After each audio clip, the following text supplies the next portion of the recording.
एखाद्या गोपाळाला आपल्याला सोयरीक न्यावा लागत आणि सोयरीक नेली की गोपाळ फुटला म्हणजे फुटला. मग ती म्हणली सोयरीक न्यावं कोणाला? म्हणली मग ह्या बी बोबडीला कोणी करायचं, ह्या बी तोतीला कोणी करणार नाही आणि त्याच्यातल्या बोबड्याला कोणी बायको देणार. मग याव गागान आपण यायचं सोयरीक लावून देऊ. मग ती गेल्याच्या नंतर मग त्या बोबड्याला हळूच बोलवलं. त्या म्हणलं आले बापले लोक कितनाला बोलतायत आणि आज आपल्याला किंमत द्यायला का? नेमकं झालंय काय केलं ना झालंय? ते म्हणले जाऊ द्या द्यायल्यात ना किंमत. मग बोबड्या गेला आणि बोबड्याला बोलवलं. म्हणजे कृष्णा बोबड्या अरे तुझ्या कृष्णाच्या सोबत तुझा दोस्त आहे ना, सर्व गोपिका त्याला बोलतात, सर्व गवळणी त्याच्या सोबत बोलतात. पण बोबड्या तुला कोण बोलतं का रे? बोबड्या म्हणला आपल्या गलीबाल कोण बोलणारे, आपल्या गलीबाल कोण बोलणारे, आपल्याकडे आहेत तरी काय, आपल्याला कोण बोलणारे? पण ती म्हणली नाही ना, ऐक ना बोबड्या तुझ्यासाठी ना एवढी सुंदर मुलगी आहे, एवढी सुंदर मुलगी आहे, पण ती मुलगी त्या मुलीची एकच इच्छा आहे. ते म्हणले काय? जर तुला तिच्या सोबत लग्न करायचं असेल, मोठं झाल्यावर तिच्या सोबत लग्न करायचं असेल तर तुला एक आमचं काम करावं लागेल. ते म्हणला जर लग्न होत असलं ना मी काही सुद्धा काम चालायला तयार आहे, फक्त मग काय व्हायला पाहिजे, नदन व्हायला पाहिजे. मग याचा नदन हो द्या, मग बघतो. मग लई जाऊ मला नाव थोडा देणं, मग नदनच हो द्या म्हणला. नेमकं काय करायचंय? ते म्हणले काहीच नाही, कृष्णाच्या जे सर्वात आवडीचं आहे ते आम्हाला काय करतो आणून दे. मग बोबल्या म्हणला कितनाला सगळ्यात जास्त आवडते त्याची बासुरी. काय आवडते? बासुरी. मग त्यावेळेस सांगितलं त्याची बासुरी तू आम्हाला काय कर आणून दे. बोबल्या म्हणला ते मलन पण बासुरी देणार तू चोरून आणून दे. म्हणले ते चोराचा महाचोर आहे, त्याच्यापाशी मी चोरी करू शकतो का? ते सांगू नका. म्हणले अरे तू काही बी कर, तुला जर बायको पाहिजे असली. मग तेवढ्यामध्ये ते आले कोण? बोबडी गवळण आली. ते म्हणले होय वर आणा आणि तात लागतं म्हण असं म्हणले. ते म्हणला मग तू म्हणते म्हणले आणतो बुवा. मग ते जमलं जमलं म्हणल्याच्या नंतर हे गेला आणि गेल्याच्या नंतर देवानं असं कमरेला खवलेली बासुरी पाहिली आणि बासुरी पाहून बोबडे आता देवाला सर्व कळतं. देव जाणता देवाला सर्व कळतं. म्हणजे बोबड्या अरे लयच माझ्यापाशी भिरका मारायला, नेमकं काय झालं? काहीच नाही कितना तुम्ही बासुरी वाजून बघायची. ते म्हणले तिला माझ्याशिवाय कोणी वाजू शकत नाही. जर माझ्यासारखी बासुरी कोणी वाजवली असती तर राधेला या बासुरीची किंमत कळाली नसती. ही बासुरी माझ्याशिवाय कोणी वाजवू शकत नाही बोबड्या, दुसरं काही सुद्धा मार, पण बासुरी फक्त मी मग कोणाला देऊ शकत नाही. बोबड्या म्हणला आता अवघलच देवा, तुला वाटतच नाही ना आमच्या नग्न व्हा, तुला वाटतच नाही आमचं चांगलं व्हा. दिली बासुरी तर काय होईल? कारण बोबड्याच्या काय पोटात राहत नव्हतं. म्हणले काय झालं? आले त्या गवळणी म्हणल्या तू जर बासुरी चोलून दिली तर त्या माहिती ती पोलगी बघणार येतात आणि त्याच्या पशी बी एक तोतली पोलगी. मग लग्न होईल ना, मग दिलं बासुरी. मग असं म्हणल्याच्या नंतर ते म्हणले तुला लग्न करायचं का? ते म्हणले हो करायचे. मग बासुरी नाही, मी तुला असं माझ्या जवळची वस्तू देतो पण कोणाला सांगू नको. म्हणजे काय देतो?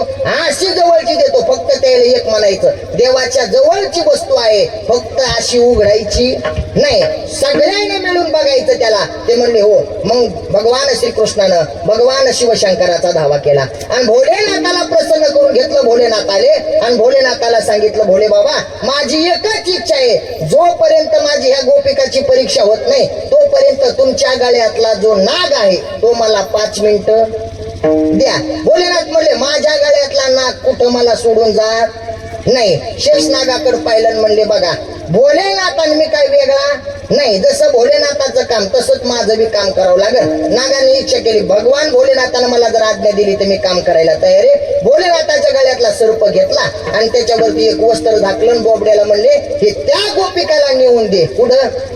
यायला नेऊन दे. त्याला सांग की कृष्णाच्या सर्वात आवडती वस्तू काय हे. बोबड्या म्हणल्या तिथपर्यंत होतं मला देतो मी बोलून देईन ना, कधी नेऊ त्याला तिथलं वाले वाद देऊ नदन तर लांबच, पण मला माल तू काय घेऊ तू कसं फतफत करायला बघून ते एवढं मोठं जन्म आतो बघू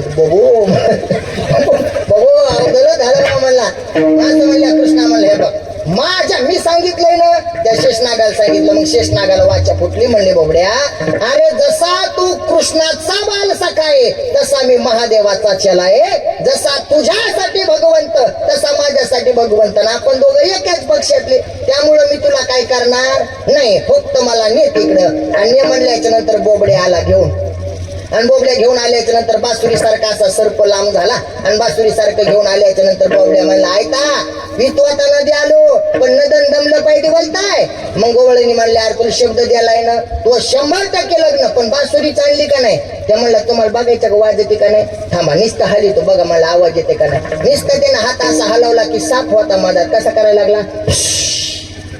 ती म्हणली बाई बासुरीतूनच हवा निघाली. कशातून? बासुरीतूनच हवा निघाली. मग बोबड्या म्हणला हे बघा म्या पण कोणाला कलू देऊ आणि म्या गेलं असं कोणाला सांगू नका. आणि तुमच्या पाया पलतो बाईल उगलू नका, घरात जाऊन उगला. घालात जा आणि घालात सगळ्या गवळणी एका घालात या, दलवादा लावा, फिलकी बी लावा आणि मग सगळ्यांना बासुरी बघा. ते म्हणले कशामुळं? ते म्हणले बासुरी कृष्णाला सोडून राहू शकत नाही. जर तुम्ही बासुरी चोरलेलं कळालं की भगवंताला लगेच कळन की बासुरी कुठे, मग तुमचा काय फायदा होणार नाही. त्या म्हणल्या तसंच करू म्हणले. एक जणीनं घेतली बासुरी. ती म्हणली माय बासुरी तर कशी अशी वाकडी तिकडी कशी व्हायला म्हणजे असते नवीन येळूची म्हणले. तसंच मग जशी बासुरी घेतली आणि ती बोबडी गवळण ध्यानात आहे ना, बोबडी गवळण म्हणली बदा बोलताय देवलं यालाय त्यो काही दुतलात पोताना होईल. ते काय होत नाही का बस आपलं लहान कोणती मोठा घात दुतला काय पोताना होईल बघ काय होत नाही. चल मग जसं मधात नेलं आणि मधात नेल्याच्या नंतर असं टेबलवर ठेवली काय बासुरी, आणि अशी टेबलवर ठेवल्याच्या नंतर त्या गवळणीचा एकच टपू बघा बोलताय दुतलात पोताना होईल, दुतलात मला वाटायला याच्यात बातोली दिताना झाली. ते म्हणले अगं बासुरी नाही ग बस. मग एक जण म्हणले दार लावून घ्या, दार लावून. मग दार लावून घ्यायला गेली. ती बोबडी गवळण म्हणली अगं दाल तरी उडलं तो दुतलं नाही आतलं तर भात आवडल. म्हणजे काय होत नाही घ्या दार लावून. मग दार लावलं की मग ती खिडकी पशी जाऊन बसली. एक जण म्हणले इकडे खिडकी लावली. अगं खिडकी तरी लावली लय आवडल होईल मलन या थंड त्याच्या नाताना आधी लावू त्याचे तुला तो किलो मणी आहे. ती म्हणजे तू बस मला तर तुझा बी दबत बसा म्हणले. मला एक तर बोबला नवला बघितलाय म्हणले का बस काय बोल नको. मग असं बघितलं आणि बघितल्याच्या नंतर मग एक जण म्हणली उघडू का? ते म्हणले सगळे आल्या का? म्हणले सगळे आले. म्हणजे उघडू का? म्हणली उघड. ही जशी उघडाई गेली तिचा एकच टपू बाजा बोलताय तू त्याला होईल. ते म्हणले अगं काय होत नाही ग बस. म्हणजे जसं ते उघडायला गेले आणि जसं ते वस्त्र काढलं की सरपानं फसकून केलं आणि सगळ्या गवळणी पळायला लागल्या. कोणी दरवाजाकडे पळायला लागलं, कोणी खिडकीकडे पळायला लागलं. पण जी बोबडी गवळण होती ती जागेत काहीच कोणाला वेळ लागलं ना.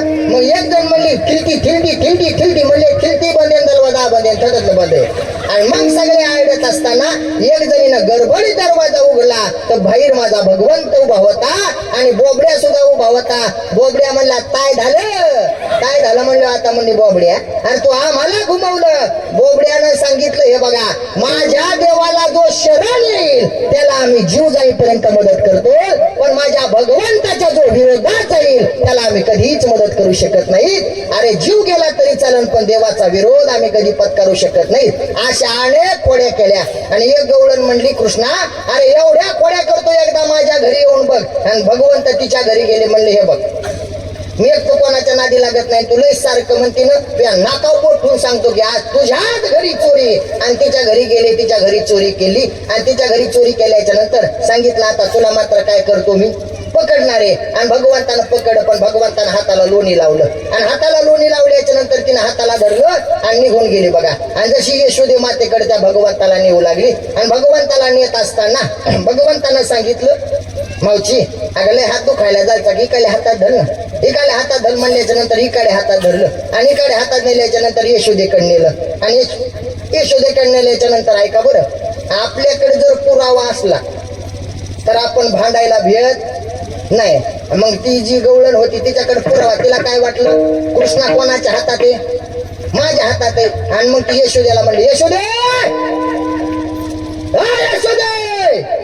आता भांडणात काय दमन बोलायचं जमन काय तेवढं जोरात बोलावं लागेल ना. यशोदा मग म्हणली काय झालं का काऊन आरडायला लागली? बघ.